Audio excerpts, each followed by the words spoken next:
Hey everybody, I'm Doug, that's Connor, and you're listening to the Bethel School District Presents podcast, the only podcast that promises you all your school district news in 15 minutes or less, or the next one is free. Connor, this episode is being released the day after Election Day for our 2 replacement levies. What do we know at this point? Well, Doug, unfortunately, not a whole heck of a lot as we are recording this the day before Election Day, but you can check those numbers at your leisure at bethelsd.org/levy. So while we don't know everything about that, what we do know is that the Seahawks took home the Super Bowl on Sunday, and in honor of that, I've got a little Super Bowl trivia, but we're going to start with you, Doug. What is your useless trivia for this week? Well, mine has nothing to do with the Seahawks, but it does have something to do with the sea. I was talking to one of our groundskeepers, Brian. He gave me a really fun piece of useless trivia. He told me a killer whale is not a whale, it's a dolphin. I don't buy it. And I love you, Brian, but I'm not counting him as a source on this. So what's your source? Well, I didn't either. Sorry, Brian. I did check it out in a number of different places, and I found from oceanconservancy.org was one place that noted it. But then I did a little deeper dive into my sea trivia, and I stumbled upon a Reddit post that reads this. The orca, a.k.a. killer whale, is a type of dolphin, and dolphins, in turn, are a type of whale. What a topsy-turvy world we're living in, but that certainly counts as useless. It's also pretty darn confusing, and now I don't know what to trust. Absolutely. Cats and dogs are living together at this point. So this is from SeaWorld.com. That's my source for this portion. First things first, all dolphins are whales, but not all whales are dolphins. And that's because the order of sea animals that they're in encompasses dolphins, porpoises, and what we think of as whales, and there's a lot more to it. In fact, literally the second paragraph says, this all may sound confusing, and it goes on for probably like 35 more paragraphs. So I'll let our listeners dive into that. That's 2 sea puns. Wow. It's fantastic. But anyway, killer whales are not whales, they're dolphins. And now kicking it over to you for your Super Bowl trivia, and that's a 3rd pun. I'm out. Yeah, punning it up here. So my trivia is in honor, of course, of the Seahawks' big win. So first, Doug, did you know that a kicker has never been named Super Bowl MVP? Really? We were talking about that because you and I actually watched the Super Bowl together, and early on speculating when it was 9-0 with 3 field goals that he might get that coveted MVP status. Absolutely. He was very nearly our own Seahawks' own Jason Myers, went 5 for 5 at this week's big Super Bowl, almost winning that award himself. Of course, he didn't, but that was very close, and well done, Mr. Myers. One more little bonus piece of trivia. Did you know only one Super Bowl MVP has come from the losing team? And that was Cowboys linebacker Chuck Howley. He won the MVP in Super Bowl V, even though his team lost the game, so he must have had a heck of a game. Who were they playing back in Super Bowl V? They were playing the Baltimore Colts, and the final score was 16-13, so not a big barn burner, but wow. Good for old Chuck Howley. Well, way to get him, Chuck, and it's time to get on with business here, Connor. So let's head on over to Challenger Middle and High School and see what's going on over there. Our very special guest today, Loretta Hobson, a 10-year veteran paraeducator at Challenger High School, and Jacques, one of the seniors here at Challenger High School. Welcome, both of you. Thank you. Well, we appreciate you both being here. Jacques, you're a bit of a superstar. We just got a little bit of your resume here. So you're not just a student here at Challenger, not that there's anything wrong with just being a student here at Challenger. You got a whole lot on your plate. Can you give us a rundown of some of the other cool things you're involved in the district? Yeah, so I'm a senior at Challenger High School, as well as I am in the physical therapist program at Skill Center in the AM session. I'm also a basketball player or an athlete at Bethel High School, part of the SSLC, the Student Support Leadership Group. I'm also part of the voice group at my Challenger High School, the cultural club at Challenger High School, and then outside I'm also part of the school board. You are making me feel real lazy here, Jacques. I don't like that. Well, I love it. Fantastic. I love all the opportunities that are here and in our district for folks. One of the things here at Challenger, one of the reasons you're able to do all those things, Challenger is a half-day program, and so students have the opportunity to branch out and do things in other places. Loretta, talk about that a little bit, how there's an AM-PM session. How's that all work, and why is it good for kids? kids? As long as I've been here, it's always been like that. And I think it works really great because they're able to get their classes in, and whether they have to work to help with other things at home or for themselves, or, go to the skill center or other things they can. And I think it's a really unique opportunity for students that need to support. We've had students that have needed to support sick family members or things like that before. So I think that provides a lot of opportunity. Yeah, absolutely. And Jacques, something tells me that you would succeed at any school you went to. Why did you choose Challenger, and what is it about the school that you really love? I didn't even know Challenger was an actual school. My mom told me about it, talked to me about it, and at first I really didn't want to come. I wanted to stay with all my friends at Spano Lake High School, but she felt like this would be best for me. And at first I wasn't really I didn't want to do it at all.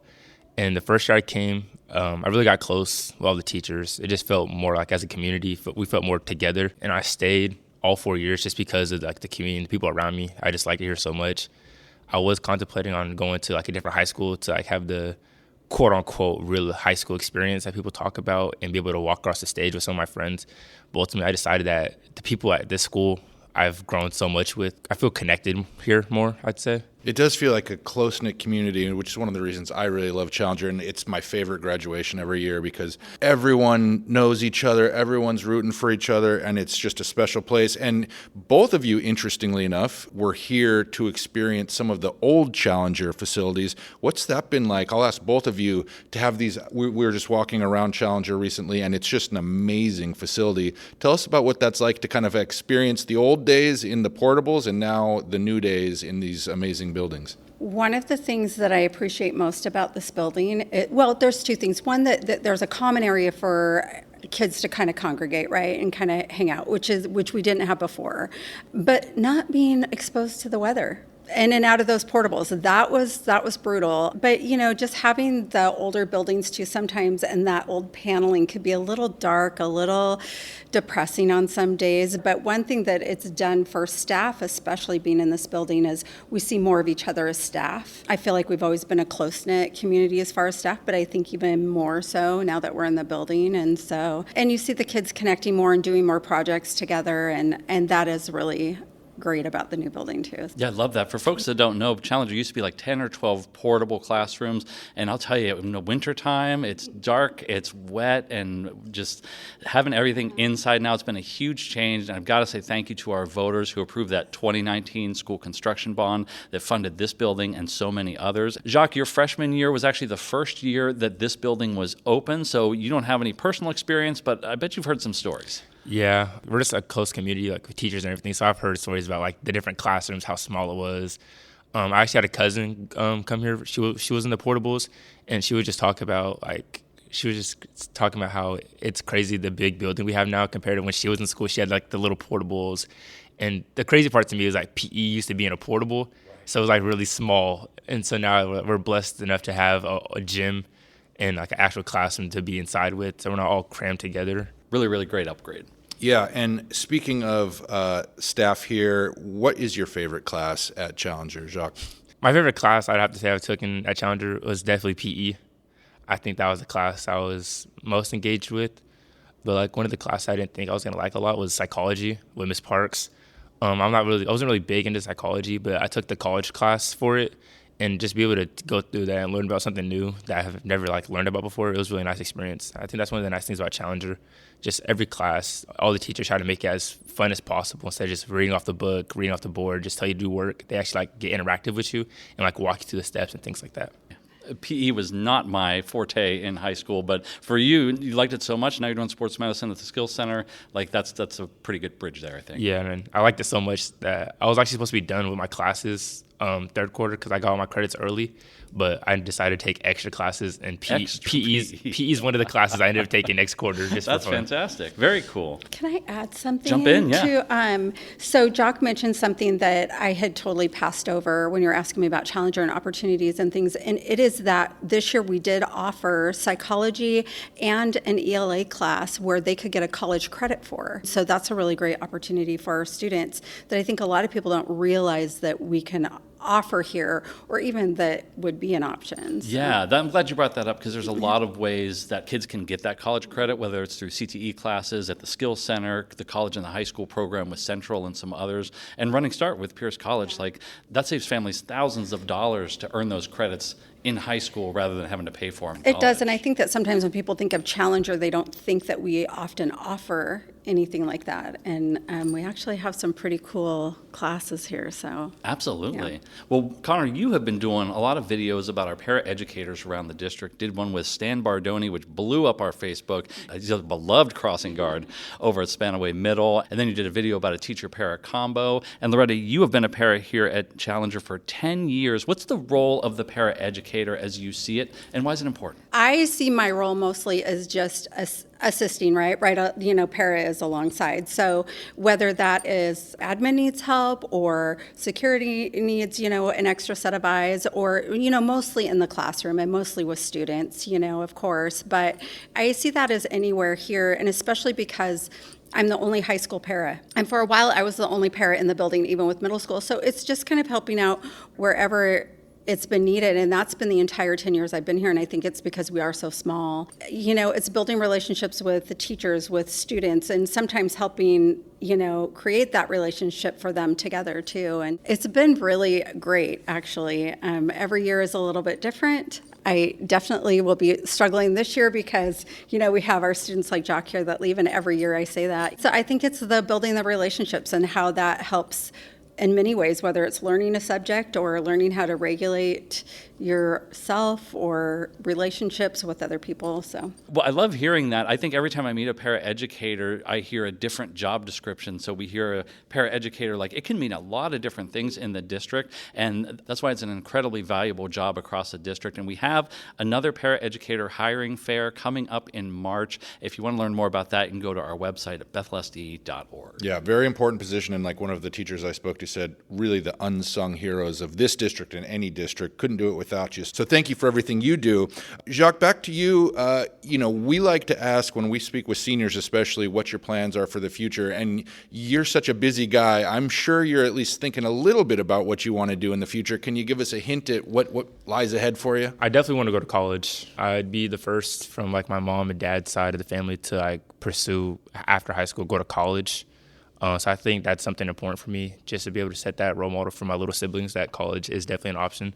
I plan to go to a 2-year community college before I attend a 4-year university, just so I can get better understanding of college and things like that. Either for physical therapists, I could go to college for that, or I was also thinking about for communication. Yeah, absolutely. And before we let you go, Jacques, you're on the Superintendent Student Leadership Council. You're also one of our brand new school board student representatives.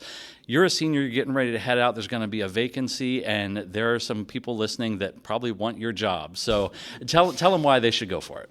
I think you should definitely go to be part of the student board because it opens up a lot of opportunities for you. It looks great on college applications, job applications, and just so you can get a better understanding of the school district around you, not just your school. Because as a board member, you learn about all the different high schools in the district. So I'm learning about Graham Kapowskin, Spanaway Lake, Bethel High School, and then I'm representing Challenger. And so being able to just get closer with the superintendent as well, just so you know exactly everything that's going on around you would be nice. And it's just a great community with the school board. Everybody's nice, welcoming. It's a nice opportunity. Nice. And then what about the SSLC? What's your work like there? SSLC, that's also great. We all get together, talk about things we want to do in the district. Right now, we are working with Bethel High School to do a mental health day at school. So people are going to be able to come in from Bethel and Challenger, and we even include BVA as well. So everybody can come in and learn more about mental health. We'll have a bunch of different things going on, open up opportunities like that. Oh, that's really important. I love that you guys are doing that. It is a really cool opportunity for students. Absolutely, and thank you both, Loretta Hobson, a fantastic paraeducator here at Challenger, and Jacques, a senior, superstar senior here at Challenger High School. We appreciate you both being on the show. Thank you. Thank you. Well, thank you again to our special guests here at Challenger. We will be back next week with a brand new show.